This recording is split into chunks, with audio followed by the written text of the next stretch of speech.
नींद उड़ जाएगी, सो पाओगे जब तक ये प्रश्न अपने आप से पूछोगे। मदन लाल धिंगरा आपके जैसा ही गोरा चिट्टा था, बहुत बढ़िया घुंघराले बाल, और खूब मेकअप करता था, खूब फुसफुस करके सेंट लगाता था। लंदन में पढ़ता था, गोरी मेमों को पटाने का काम था, हट्टा खट्टा और मस्त नाचता था। उस समय तो ये आपके कान में लगे होते, वैसे MP3 तो थे नहीं, तो उस समय वो भूंगड़ा लेकर के, ग्रामोफोन लेकर के इधर उधर जाता था।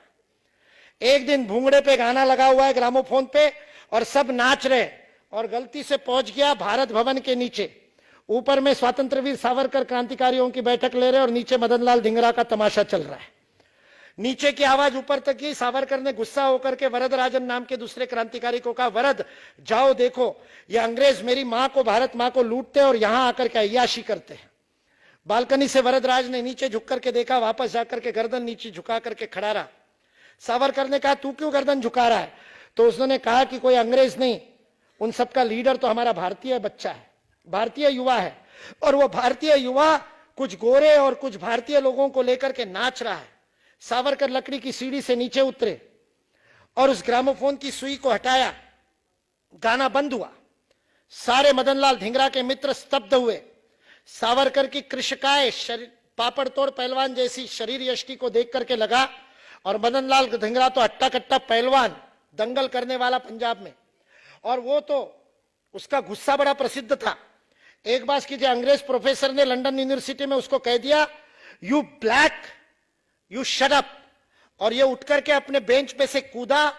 उस प्रोफेसर को पटकनी थी, उसके नाक पे एक मुक्का जड़ा, नाक से खून का फव्वारा निकला। मदन लाल भी खून से रंगा और प्रोफेसर भी। मदन लाल प्रोफेसर का कहता है, now I am not black, you are not white, both are red. ऐसा मदन लाल धिंगरा। लोगों को लगा सावरकर की कुछ नहीं होगी, लेकिन सावरकर की जलती आंखों ने मदन लाल धिंगरा की आंखों में आंखें डाल करके प्रश्न पूछा, क्या इसीलिए तेरी मां ने दूध पिलाया था? वह भारत मां का जनाजा निकला है, परतंत्र राष्ट्र है, गुलामी में भारत मां तप रही है, और तुम यहां पर तमाशे कर रहे हो? क्या तुम्हारे माता पिता ने इसीलिए यहां पढ़ने के लिए भेजा है? मदन लाल धिंगरा गर्दन नीची करके चला गया। 3 दिन बाद सावरकर के पास लौटा और कहा, मुझे भी क्रांति के पथ पर ले लो। सावरकर ने कहा, तुम्हारे जैसा अय्याश, तुम क्या करोगे क्रांति के पथ पे? यहां तो बड़े मजबूत दम वाला व्यक्ति चाहिए। मदन लाल धिंगरा ने हर परीक्षा देने की तैयारी दिखाई।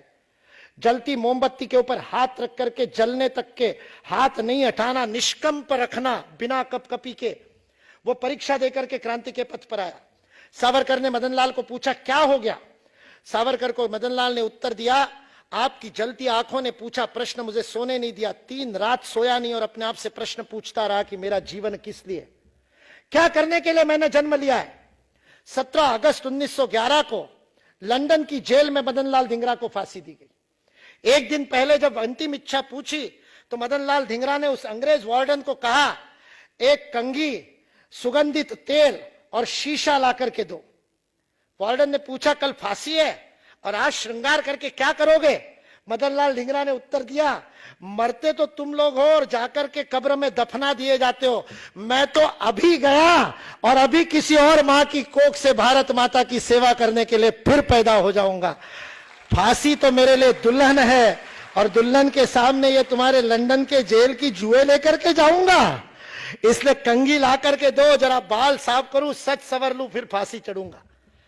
जीवन का लक्ष्य मिल गया। वही मदन लाल धिंगरा जो अय्याशी करने के लिए लंदन गया था, राय बहादुर का बेटा, हराम की कमाई से गया था, लेकिन उस मदन लाल का जीवन बदल गया।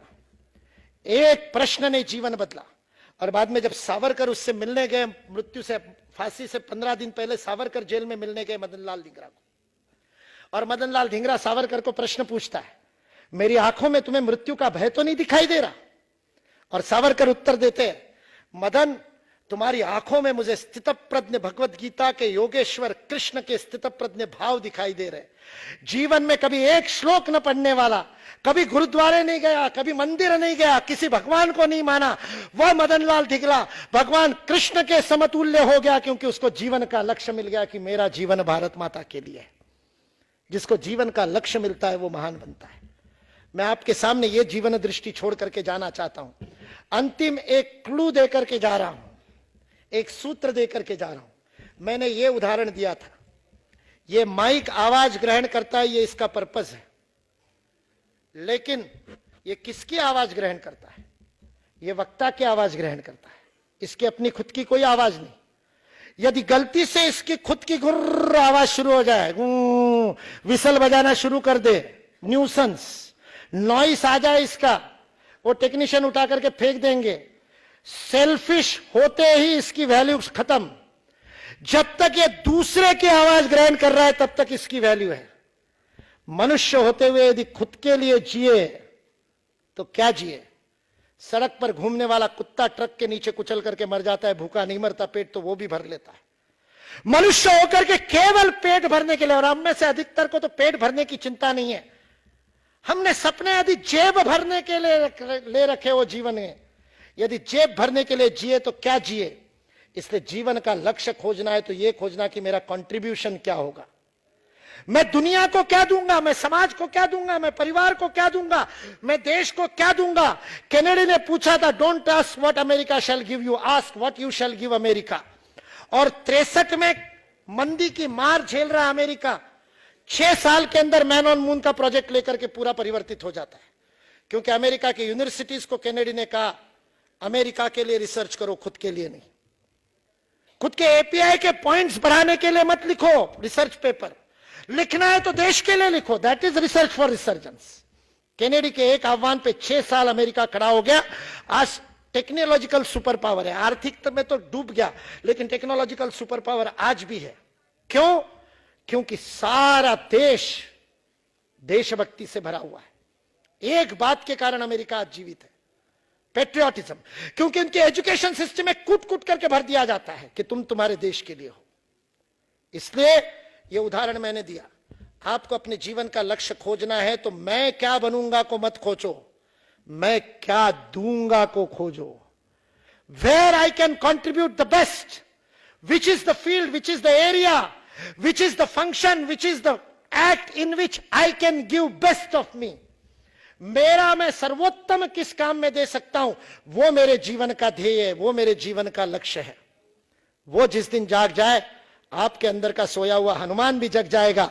मैं आपके आंखों में वो सपने देख रहा हूं, मैं आपके हृदय की धड़कनों को यहां बैठ करके, यहां खड़े होकर के अनुभव कर पा रहा हूं कि ये दिल मातृभूमि के लिए धड़कने के लिए तैयार है। इस अद्वितीयता को याद रखना। भूल जाओ तो अपने हाथों को देख लेना एक बार ध्यान से, क्या ऐसे फिंगरप्रिंट दुनिया में किसी के नहीं। आप यूनिक हो, एक काम करने के लिए पैदा हुए हो, उस काम को खोज लेना, और वो काम किसी और को आप क्या दोगे इसका होगा। समाज को क्या दोगे, विज्ञान को क्या दोगे, दुनिया को क्या दोगे, मानवता को क्या दोगे, प्रकृति को क्या दोगे, अपने से बढ़कर के बाहर क्या दोगे, यही जीवन का लक्ष्य हो सकता है। आइए अपने जीवन के लक्ष्य को खोजे। बाहर भाई भाई भाई भाई पूछने की जगह अंदर पूछने लगे, अपने आप से पूछे कि मैं कौन हूं, किसने पैदा हुआ। जय हिंद, जय भारत।